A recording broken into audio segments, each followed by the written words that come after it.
Sini kemarin minggu lalu saya 2 minggu lalu sudah ngisi kuliah subuh di Masjid Al Hidayah atau Jember ya. Alhamdulillah ya, alhamdulillah sudah bisa nyetir sendiri lah. Kemarin itu udah inilah udah fit gitu, alhamdulillah. Dan ini pada kesempatan yang mulia ini juga kita tak lupa salawat salam kita kepada baginda kita Rasulullah Muhammad sallallahu alaihi wasallam dan sahabatnya. Kawan-kawan sekalian, materi kita pada malam hari ini sebenarnya yaitu karena kita ada di bulan Safar. Safar itu artinya perjalanan.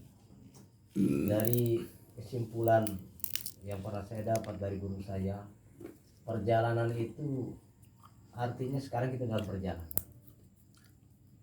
Jadi manusia ini hakikatnya kita perjalanan sampai nantinya yaitu kembali ke surganya Allah Subhanahu wa taala. Jadi mudah-mudahan kita kumpulnya dengan orang soleh, kita termasuk orang soleh ya. Amin.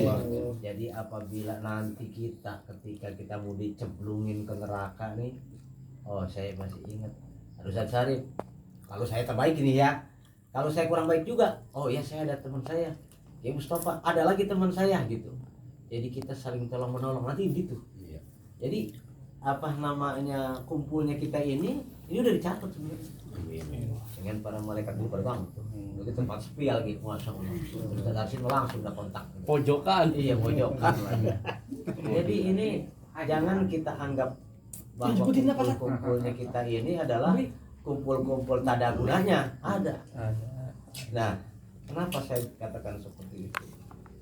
Saya sekilas sama Bang Ade kemarin, Dek, kalau ini kopdar mungkin saya nggak bisa datang rutin, tapi kalau ini taklim bukan karena saya menggurui atau merasa saya paling ini ngerti masalahnya, bukan, tidak. Tapi kalau menurut saya kalau taklim itu udah menyangkut kopdar, Bu. Ya saudara-saudara, kita taklim, kita udah doain buat keluarganya Bang Noleh juga, buat diri kita juga. Kita dapat pelajaran walaupun saya tidak mengajarkan tapi saling mengingatkan gitu kan. Nah itu kita dapat 2 manfaat, 3-nya ya ada cemilan, makan gratis istilahnya begitu kan. Kalau uang kasih itu kan beda lagi. Tetapi ketika kita kopdar ya sebenarnya kita nih tertentu arah, paling bicaranya ujung-ujungnya ngalor ngidul tak tentu arah menurut saya. Tapi dengan adanya taklim ini lebih terarah, lebih barokah. Jadi yang ikut taklim berarti sudah kopdar. Iya. Tapi yang sudah ikut kopdar belum tentu taklim di situ. Niatnya itu ya. Kawan ya, bisa dipahami ya. Iya. Nah, ini saya sebutkan perjalanan. Bahwa nantinya kemudian kita ini tolong menolong. Jadi sampai jodoh pun nanti ini boleh memilih. Ya, mudah-mudahan kita sama istri kita sampai di titik bangkit kan gitu ya. Satu begitu, cuman untungnya nanti di surga itu lelaki muslim ini, kita nih laki muslim itu dapat 70 bidadari yang dari surga dan 2 dari istri kita dong, karena ini orang laki semua biar semangat. Oh mantap banget. Bayangkan aku Ji, 70 yang di surga ini dari Allah dan 2 yang dari dunia, dari manusia ini. Jadi kalau kita nanti istri kita lebih dari 2 ya, berarti di sana itu tetap menjadi jatah kita lagi. Itu berarti 74. Masya Tuh, nambah itu lagi. hak berarti kan? Haknya Udah bikin lagi apa sih dah? Kaum mukminin gitu. Nah, tapi yang 70 ini paten. Ya buru-buruan ya. Tuh. Makanya bersyukurlah orang yang di dunia ini bisa berpoligami tapi akur. Ini tuh Masya Allah. Atau minimal 1 tapi soleha lah gitu aja. Mohon maaf Bang Rino, tunggu dulu. Ya. Kan saya Bang Rino menyemangati. Siap.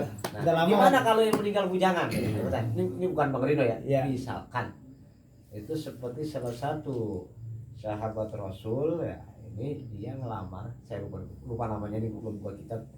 Ya katakan si fulan ini. Dia ini bertubuh pendek, hitam. Jadi ukuran orang Arab disebut suku Badui ya. Badui ya, ya tadi ya. Udah pendek, jelek, hitam. Ini bener ini memang di kita begitu. Di hadis itu pendek, jelek, hitam gitu. Hidup lagi. Hidup lagi ya jadi ya.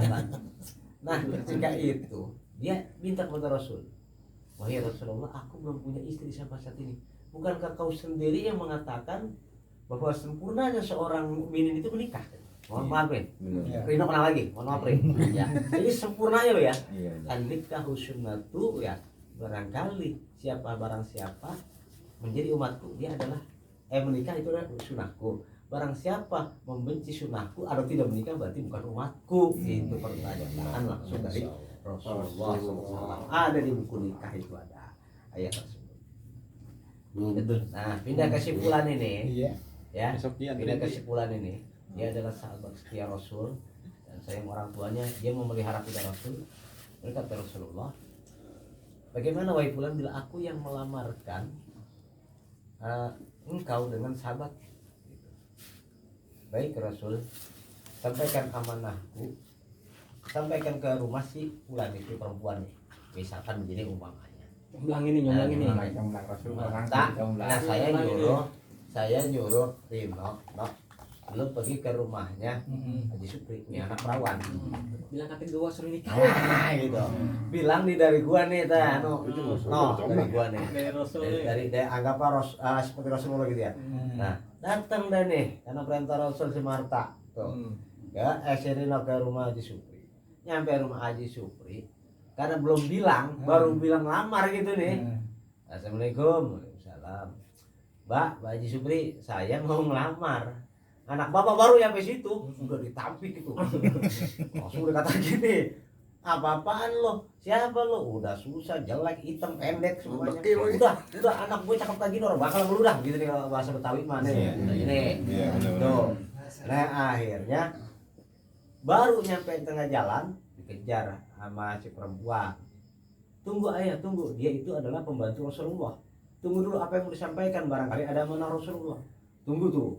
Dikejar balik lagi gitu.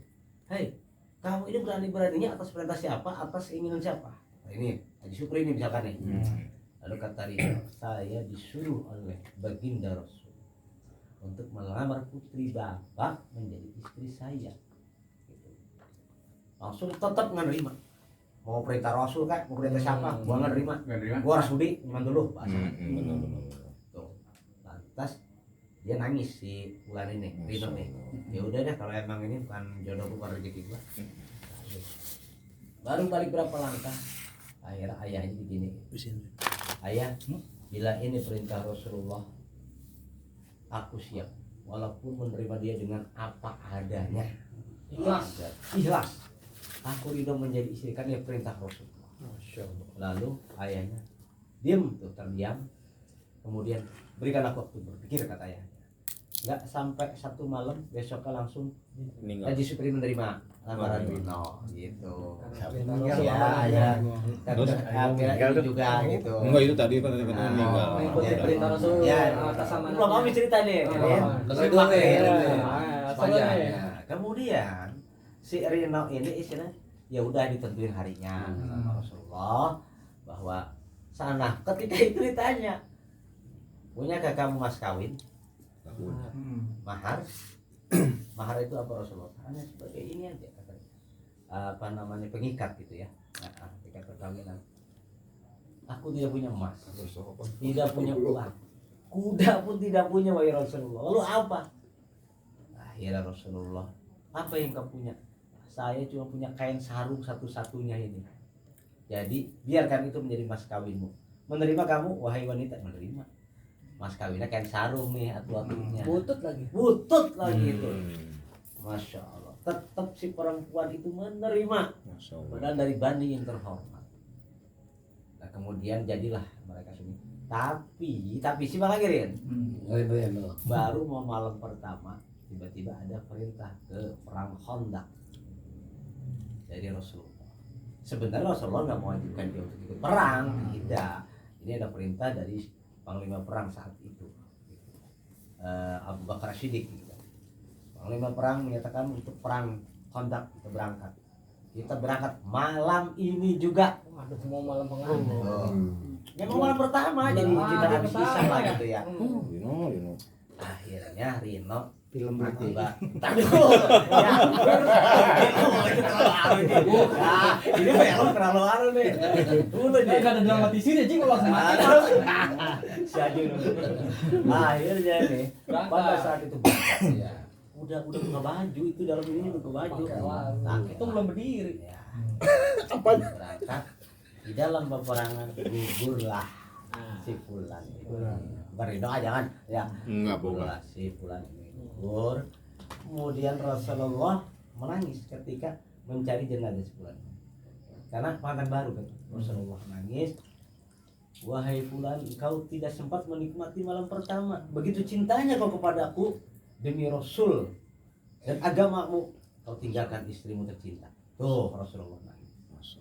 Turunlah bidadari dari surga. Saking cantiknya itu bidadari, gaunnya terbuka sampai betis segini. Sampai Rasulullah SAW itu begini, malu. Jadi turun bidadari menjemput daripada si Fulan ini. Itu Rasulullah malu, saking cantiknya kata Rasulullah bilang, aku bandingkan dengan wanita yang ada di dunia ini, bidadari itu 70 kali lebih cantik. Udah jangan kawin dah. Itu saya. Ya kali. Akhirnya Dia pengen ngerasain dari dunia juga akhirnya tadi. dia melihat Perang apa? si pemuda ini kepada Rasulullah berucap salam. Assalamualaikum ya Rasulullah, aku bahagia karena aku sudah disebut oleh bidadari surga yang cantiknya melebihi cantiknya manusia 70 kali bahkan ratusan kali lebih cantik. Begitulah kisahnya. Akhirnya si Fulan ini menjadi penghuni surga, insyaallah dia diterima di Baitul Mahmur. Nah, jadilah dia sebagai contoh bahwa lelaki yang mukminin ya, walaupun tinggal bujangan di jalan Allah dia berjuang, itu dijamin dengan bidadari dari surga ya Allah Subhanahu wa taala. Amin. Amin ya rabbal alamin.